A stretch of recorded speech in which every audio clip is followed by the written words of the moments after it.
Allez, bonjour tout le monde, c'est Kevel pour une toute nouvelle vidéo de phénomène paranormal de lieux hantés français. Donc aujourd'hui, un petit concept un peu différent de l'épisode précédent pour la seule raison qu'il n'y a qu'un seul lieu. Donc voilà, donc on est parti pour le château de Montaigne. Donc on va commencer par le lieu en lui-même, donc le lieu du château de Montaigne. Donc c'est un château qui a été construit à Saint-Michel de Montaigne, donc dans la Dordogne. Donc ce lieu se fut construit entre le Périgord et le Bordelais à proximité de Bergerac. Donc je faut faire voir ça sur Google normal et après on va passer en mode satellite pour l'épisode.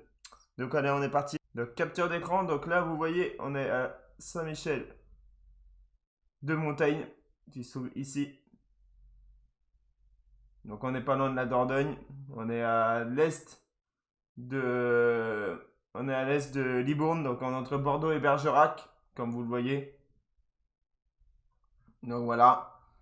Hop, donc on va se rapprocher du lieu tranquillement. Donc on va passer en mode satellite. Donc voilà le château. Donc voilà le château de Montaigne qui se trouve ici. Est-ce qu'on peut se mettre dans un endroit là? Est-ce qu'on a des images? Ouais, c'est la tour de Montaigne qu'on a. Ah, le château il est là. Donc, ouais, donc voilà. Est-ce qu'on peut se mettre au loin et voir si on voit le château au loin? Pas sûr. Non, on va se mettre ici.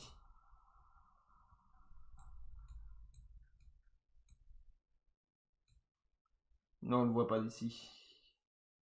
On ne le voit pas du tout ici. On va voir si on peut pas se mettre ailleurs autour du château. Tac. Non, là on ne le voit pas et là non plus. Non, bah on peut pas le voir. Après c'est trop là. C'est là, il y a la forêt. Donc il n'y a que là qu'on aurait pu le voir. Ah, peut-être là, attendez. Là, il y a la forêt. Donc il n'y a que là qu'on aurait pu le voir, mais on n'arrive même pas à le voir. C'est trop loin. Donc voilà. On va essayer de s'y remettre. Donc l'entrée du château est là. Donc ouais, il est au fond là-bas. Donc on peut pas le voir. D'accord. Donc c'est dommage. Donc voilà, Saint-Michel de Montaigne, c'est ici. Donc on voit l'église et tout qui se trouve ici. On voit le monument. Donc en fait, on est ici. L'entrée du château. Et le château se trouve dans le fond là-bas. Voilà. Donc hop. Donc maintenant, on va parler de l'histoire du château. Donc le château, historiquement, date il a été construit au 14e siècle et fini au 19e. Donc il a été reconstruit au 19e, vous allez comprendre pourquoi. Donc je vous expliquerai ça plus tard. Donc ce lieu appartenait à Michel de Montaigne, philosophe et penseur de la Renaissance. Donc voilà. Donc suite au décès de Michel de Montaigne, le château a été récupéré par sa femme à l'époque. Donc bah, jusqu'à son décès à elle. Après, ensuite, on a eu des nouvelles du château que par avant 1860, il a été racheté par le premier ministre de Napoléon III, Pierre Magne. Ensuite, le château il a été entièrement détruit en 1885 par un incendie, ce qui est survécu de l'époque. Donc c'est la grosse tour ronde, donc la tour de la librairie, une petite tour ronde et un corps de logis qui a été classé monument historique en 1952. Et le reste du château a été classé monument historique en 2009. Voilà. Donc, bah, comme je l'ai dit, donc, bah, quand on parle de 19e siècle, c'est parce qu'en fait, il a été détruit, donc il a été reconstruit en 1885. Donc, le château ressemble à ça. On a l'avant du château. Voilà. Ensuite, donc là, c'est la tour qui a survécu de l'incendie. C'est même sûr que c'est celle-là. Donc là, on a la porte. Là, on est à l'intérieur du château.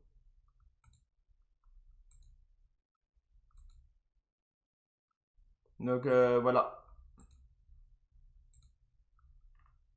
Donc là, on voit le château avec le toit là-bas. Donc là, c'est la logis, comme je vous le dis. C'est ça qui aurait survécu à l'époque.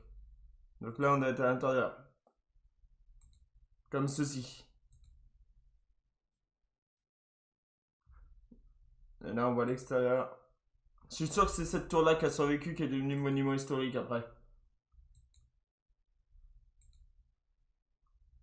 Donc, voilà, voilà.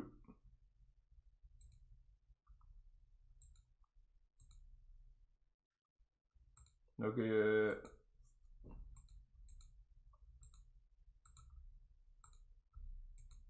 voilà. Donc on va laisser comme ça. Donc c'est l'historique du château. Donc voilà. Donc la potentielle hantise. Donc on est là quand même pour parler de phénomène paranormal. Donc la potentielle hantise de ce château-là. Donc ça a été dit dans France Bleu Dordogne. Donc pour le directeur du château, Xavier Loriot a aussi un appel de sa caméra de surveillance. Donc bah, bien sûr, une appel parce qu'il faut savoir que certaines caméras de surveillance se déclenchent dès qu'il y a un souci dans le bâtiment. Et dans cette caméra de surveillance, on a vu d'une mystérieuse pluie dans le château de montagne. Donc à l'intérieur, donc lui il s'est déplacé pour aller voir si c'était vraiment de la pluie qui est tombée dans la pièce.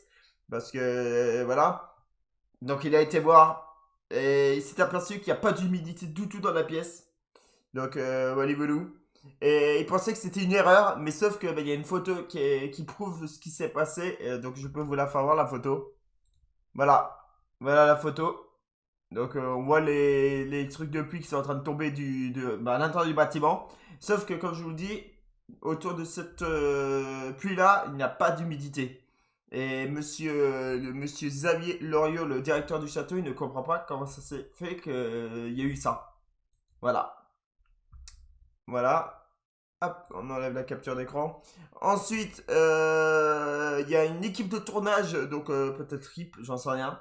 Une équipe de tournage d'un film ou d'un documentaire qui s'est déplacée là-bas et il y a eu des bruits parasites pendant le tournage. Et d'un seul coup, l'un des membres de la production a dit stop au bruit et ben, les bruits se sont arrêtés. Alors, est-ce que ça peut être n'importe quoi, ça peut être des animaux ou trucs comme ça. Donc, ça, bah, bien sûr, il faut le découvrir par nous-mêmes. Donc voilà. Donc, et en plus, le château, puisque j'ai compris, serait hanté par Michel de Montaigne lui-même, donc le premier propriétaire du lieu. Donc voilà, voilà.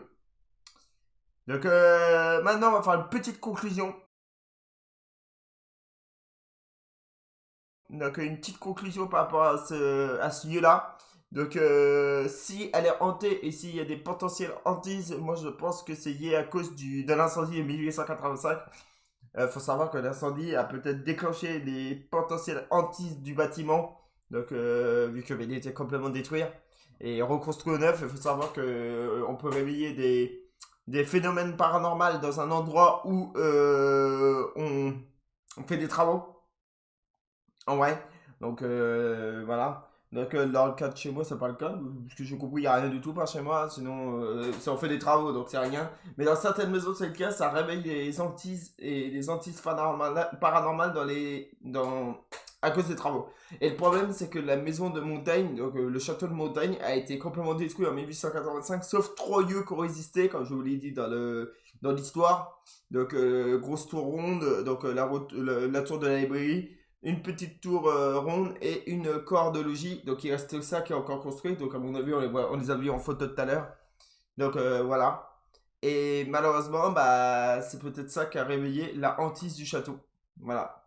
Donc bah, j'espère que vous avez aimé cet épisode 2 des phénomènes, des lieux hantés et phénomènes paranormaux.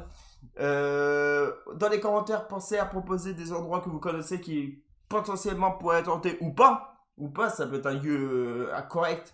Donc voilà. Donc dites-le moi dans les commentaires de la vidéo. Parce que là, donc ouais, moi je tourne sur des recherches d'articles. Donc bien sûr, comme là je vais me partager l'article de France Bleu sur internet, sur la description. Voilà. Donc pensez-y, proposez-moi des lieux pour le mois prochain, pour ce mois-ci même, pour le mois de janvier. Ou peut-être, ouais, on verra. Je peux peut-être essayer de poster la vidéo pour demain en fait. On verra. Donc voilà. Donc bah, moi je vais vous laisser là. Je vous dis bonne journée à tous et bonne fin de soirée. Et je vous dis à la prochaine pour une nouvelle vidéo. À la plus tout le monde.